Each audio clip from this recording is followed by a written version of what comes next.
আসলে এই সকল ফতোয়া আমার কাছে কেমন যেন মনে হয়েছে কিয়ামতের আলামতকে পুনরাবৃত্তি করেছে অথবা স্থায়ী করেছে। দেখেন, ফতোয়া মানে হলো আল্লাহর পক্ষ থেকে আপনি কিছু বলবেন, আপনি বুকে হাত দিয়ে বলেন তো যদি ওহী নাজিলের সুযোগ থাকতো তাহলে আল্লাহর পক্ষ থেকে কি এই আয়াত নাজিল হইতো, এই ফতোয়া নাজিল হইতো?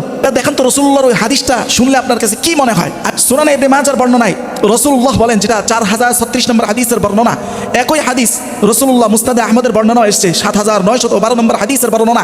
আবি হুরায়রা রাদিয়াল্লাহু তাআলা আনহু قال, হযরত আবু হুরায়রা থেকে বর্ণিত রাসূলুল্লাহ বলেন, সায়াতি আলান নাস সানাওয়াতুন খাদ্দাআত, আমার এই উম্মতের উপরে কিছু ধোঁকার বছর আসবে।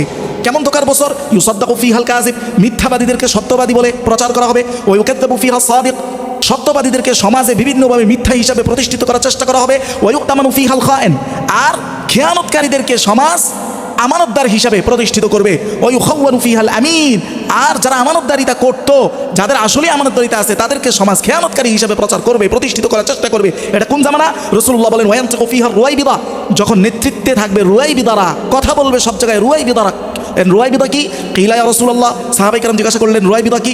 রাসূল ব্যাখ্যা করলে বলেন, আর রাজুলুত তাফে, সমাজের গুন্ডা পান্ডা সিটার সবচেয়ে নিকৃষ্ট মানুষগুলো ইমারত পেয়ে যাবে, সবচেয়ে নিকৃষ্ট মানুষগুলো ক্ষমতায় চলে আসবে। এই নিকৃষ্ট মানুষগুলো চিনতে হলে রাসূলুল্লাহ অন্য হাদিসে তারও বর্ণনা দিয়েছেন, তারও ক্যাটাগরি বলেছেন রাসূলুল্লাহ, যেটা সহিহ আল বুখারীর হাদিস 6054 নম্বর, একই হাদিস সহিহ মুসলিমে এসেছে 2591 নম্বর হাদিসের বর্ণনা। রাসূলুল্লাহ হযরত আয়েশাকে ডেকে বলেন, ইয়া আয়েশা, ইন্না শাররুন নাস মানজিলাতান ইনদাল্লাহ, আল্লাহর কাছে সবথেকে নিকৃষ্ট মানুষ কারা জানো?